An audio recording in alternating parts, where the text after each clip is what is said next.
नमस्कार, आप देख रहे हैं न्यूज कॉल 24। मैं हूं आपके साथ सुशील गिरीश। आइए देखते हैं आज की खबरों में नया क्या है। अयोध्या में क्यों हारी बीजेपी, कितना हुआ उसका राम भक्तों पर असर। अयोध्या की फैजाबाद लोकसभा सीट पर बीजेपी की हार के बाद से लगातार देश में अयोध्या के लोगों की ट्रोलिंग हो रही है और अयोध्या के लोगों को गद्दार तक बताया जा रहा है। ये भी कहा जा रहा है कि अयोध्या में बीजेपी इसलिए चुनाव हार गई क्योंकि अयोध्या में राम मंदिर और उससे जुड़े निर्माण कार्यों के लिए हजारों मकानों, दुकानों और कुछ मंदिरों को तोड़ा गया था और इसके बदले में किसी को कोई मुआवजा नहीं मिला। लेकिन हकीकत में ये दावे गलत हैं और इनका वास्तविकता से कोई लेना देना नहीं है। फैजाबाद लोकसभा सीट पर बीजेपी की हार के बाद से लगातार देश में अयोध्या के लोगों की ट्रोलिंग हो रही है। कुछ लोग सोशल मीडिया पर ये दावा भी कर रहे हैं कि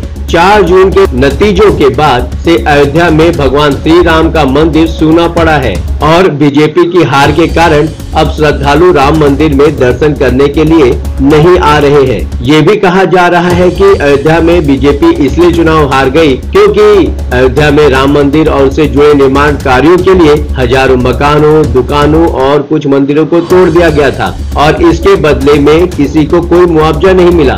और इन सारी बातों पर आपने शायद विश्वास भी कर लिया होगा और आपको भी यह लग रहा होगा कि अयोध्या में बीजेपी इसलिए हारी। लेकिन हकीकत में ये सारे दावे गलत हैं। सच्चाई ये है कि बीजेपी अयोध्या में नहीं बल्कि फैजाबाद में चुनाव हारी है। फैजाबाद लोकसभा क्षेत्र में 5 विधानसभा सीटें आती हैं, जिनमें पहली सीट है अयोध्या, दूसरी है रुदौली, तीसरी है मिल्कीपुर और चौथी है बीकापुर और 5वीं है दरियाबाद। इन 5 सीटों में से सिर्फ अयोध्या की एक सीट ऐसी है जहां बीजेपी ने समाजवादी पार्टी को चुनाव हराया है और बाकी 4 सीटों पर समाजवादी पार्टी की जीत हुई है।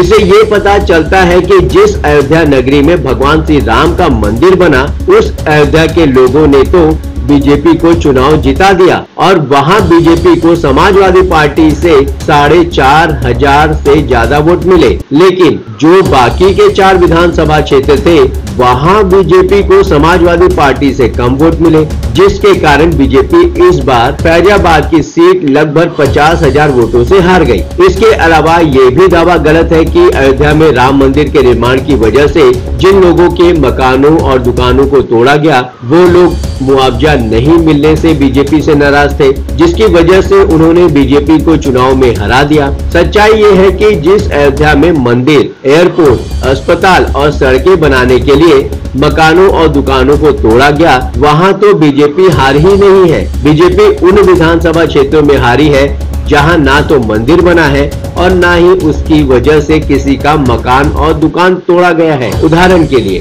फैजाबाद लोकसभा क्षेत्र की जिस दरियाबाद विधानसभा सीट पर बीजेपी 10,000 से ज्यादा वोटों से चुनाव हारी है, वो सीट अयोध्या जिले में नहीं बल्कि बाराबंकी जिले में आती है। एक और तथ्य ये है कि अयोध्या में मंदिर, एयरपोर्ट और सड़कों को चौड़ा करने के लिए जिन लोगों के मकानों और दुकानों को तोड़ा गया, उन्हें सरकार और प्रशासन की तरफ से 1,253 करोड़ रुपए का मुआवजा दिया गया और ये राशि सरकार ने समय से लोगों के बैंकों में जमा करा दी थी। ये सारी जानकारी खुद अयोध्या जिले के प्रशासन ने दी है। आप समझते हैं कि फैजाबाद में बीजेपी की हार के 3 बड़े और असली कारण क्या रहे हैं। जातियों में बटा हिंदू वोटर। अखिलेश यादव इस बात को जानते थे कि उत्तर प्रदेश की बाकी सीटों की तरफ फैजाबाद में भी हिंदुओं को जातियों में विभाजित किए बिना चुनाव को नहीं जीता जा सकता और इसलिए उन्होंने इस गैर आरक्षित सीट से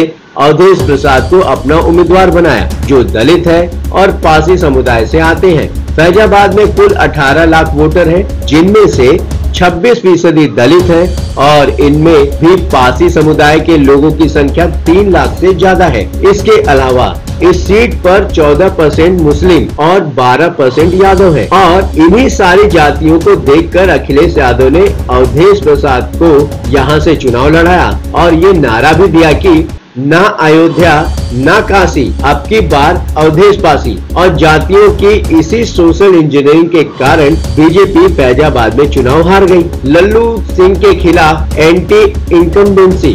लल्लू सिंह इस सीट से वर्ष 2014 और 2019 में 2 बार चुनाव जीत चुके थे और इस बार उनके खिलाफ लोगों में काफी नाराजगी थी और स्थायी नेता चाहते थे कि इस बार बीजेपी इस सीट से अपने उम्मीदवार को बदले, लेकिन ऐसा नहीं हुआ और एंटी इनकम्बेंसी के कारण लल्लू सिंह यहां से चुनाव हार गए। और क्योंकि लल्लू सिंह की तुलना में समाजवादी पार्टी के सांसद अवधेश प्रसाद एक मजबूत उम्मीदवार थे और वो 9 बार के विधायक भी रह चुके हैं, इसलिए इस मुश्किल सीट पर उनकी जीत संभव हो गई। संविधान बदलने का मुद्दा। इस हार का तीसरा बड़ा कारण ये रहा कि लल्लू सिंह ने भी चुनाव में ये बयान दिया था कि बीजेपी को संविधान बदलने के लिए 400 सीटें चाहिए, जिससे चुनाव में बीजेपी को नुकसान हुआ और विपक्ष ने इसे बड़ा मुद्दा बना लिया और ये कहा गया कि बीजेपी अगर चुनाव जीती तो वो संविधान बदलकर आरक्षण खत्म कर देगी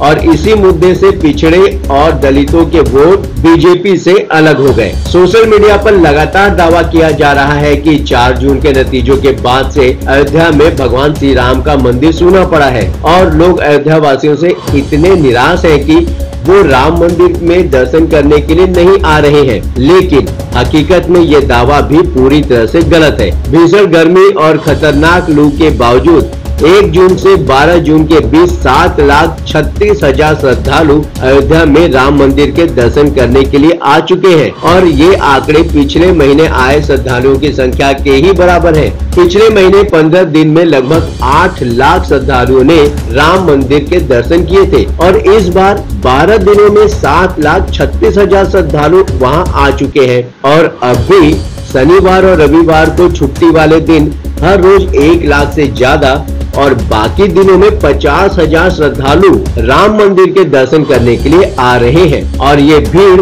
इस बात का सबूत है कि लोगों को राजनीति से कोई लेना देना नहीं है और वो अब भी अपने आराध्य भगवान श्री राम के मंदिर में उनकी भक्ति करने के लिए ही आ रहे हैं। और गर्मी की वजह से मई के आखिरी हफ्ते में कुछ श्रद्धालुओं की संख्या घटना शुरू हुई थी, लेकिन इसका चुनाव से कोई संबंध नहीं है और अब भी राम मंदिर में भक्तों की भीड़ लगी हुई है। कहने का मतलब यही है कि अब अयोध्या वासियों की ट्रोलिंग बंद होनी चाहिए और उनके खिलाफ ये जो माहौल बनाया जा रहा है और उन्हें बदनाम किया जा रहा है वो सही नहीं है। हमने अपनी जांच में ये पाया कि अयोध्या में बीजेपी क्यों हारी। वास्तव में देखा जाए तो अयोध्या में बीजेपी हारी ही नहीं है और राम मंदिर में राम भक्तों के ऊपर किसी भी प्रकार की राजनीति का कोई असर नहीं हुआ है। आप अपनी राय हमें कमेंट के माध्यम से दे सकते हैं। बने रहिए न्यूज कॉल 24 के साथ। अभी तक आपने हमारे इस चैनल को सब्सक्राइब नहीं किया है तो कृपया इस चैनल को सब्सक्राइब करें,